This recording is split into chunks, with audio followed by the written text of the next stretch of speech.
Bakit hindi maiiwasan ang pagpapatalsik kina Bongbong Marcos at Sara Duterte? 3 taon ang panunungkulan ni Bongbong Marcos at matindi po ang krisis sa loob ng kanyang termino. Nasangkot siya sa mga malawakang korupsyon, anomalya sa pondo, pang-aabuso sa confidential funds, pagdalaho ng kahirapan at ekonomiyang pabor sa ilang oligarko at interes ng dayuhan. Sa konteksto pong ito, ang pagpapaalis sa kapangyarihan sa presidente at vice-presidente ay hindi lamang kagustuhan, kundi struktural na pangangailangan para sa tunay na pananagutan. Ang sistemang korupsyon na nagsira sa moral na politikal na otoridad, si Marcos Jr. po ang may pangunahing pananagutan dahil siya mismo ang nag-draft, pumirma at nagpatupad ng pambansang budget na puno ng anomalya. Pinayagan niyang maipamahagi ang pondo sa mga pork barrel at ghost projects. Pinotektahan niya ang mga opisyal na sangkot sa katiwalian. Kaya hindi siya karapat-dapat namuno sa anumang anti-korupsyon investigasyon dahil kasangkot siya sa mismong krimeng iniimbestigahan. Ganon din si Sara Duterte. Siya ay may kaso rin, ang paggamit ng confidential funds na walang malinaw na accountability. 11 araw, 125 million ang ginasta. Ang paggasta din sa pondo ng edukasyon ng hindi tama, paggamit ng iba't ibang mga pangalan na piatos at kung ano-ano pa, pagtanggi na managot sa publiko. Ang kombinasyong ito ng kontrobersiya ay nagdulot ng krisis sa legitimacy na hindi kayang ayusin ang simpleng reshuffling lamang o congressional inquiry. Pangalawa, ang paglalapon ng kahirapan at di pagtutok sa kabuhayan ng masa. Ang korupsyon ay kaakibat ng lalong lumalalahong kahirapan. Tumaas ang antaso ng kahirapan at gutom. Stagnant o napakababa ng sahod ng mga manggagawa. Tumaas ang presyo ng mga pangunahing bilihin at patuloy ang pagpabor sa oligarko, politikal na dinastiya at dayuhang interes. Sa halip po na harapin ang sistematikong kahirapan, pinili ng administrasyon na protektahan ang iilang makapangyarihan at sundin ang dikta ng imperialismong Estados Unidos. Pangatlo, walang kredibleng investigasyon sa kasalukuyang sistema. Wala pa nga napapanagot. Ang kasalukuyang pong investigasyon ay higit pong political theater lamang kaysa tunay na pag-usisa at paghanap sa katotohanan. Ginagamit para takpan ang katiwalian at protektahan ang mga kasangkot. Kaya malinaw na malinaw mga kababayan, hindi po pwedeng imbestigahan ang sarili ng sistema na kasangkot sa korupsyon.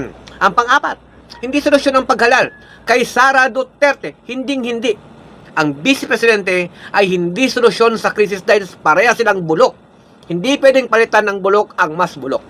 Kasama rin siya sa malawakang katiwalian, kaugnay po sa extrajudicial killing at karahasang pampolitika noong administrasyon ng kanyang ama. Papalitan man si Marcos ni Sara, pareho pa rin ang mekanismo ng impunidad na umiiral. Kaya hindi po pwedeng palitan ni Sara si Bongbong Marcos na parehong bulok at bulok na bulok. Panglima, ano ang pwede po natin gawin? Isa pong Transition Council. Ito po ang alternatibo natin. Ano ang ating mungkahi?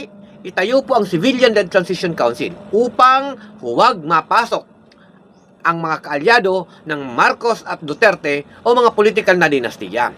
Bigyang representasyon ang mga manggagawa, magsasaka, kababaihan, kabataan at pambansang minorya.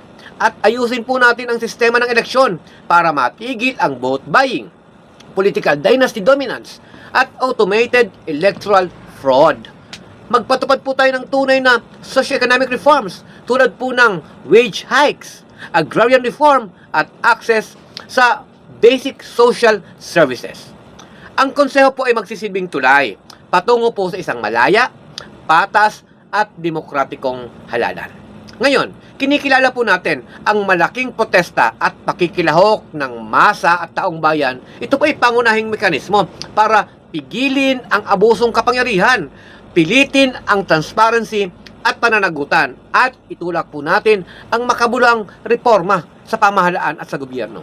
Ito po ay hindi basta-basta reaksyon, kundi estratehikong hakbang para ilantad ang tunay na krisis sa pamamahala.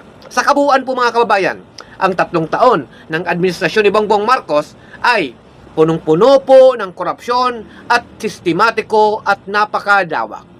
Ang paghalal naman kay Sara Duterte bilang susunod na Pangulo ay lalong-lalong hindi solusyon. Ang kasalukuyang sistema po ay nagpapatibay sa impunidad.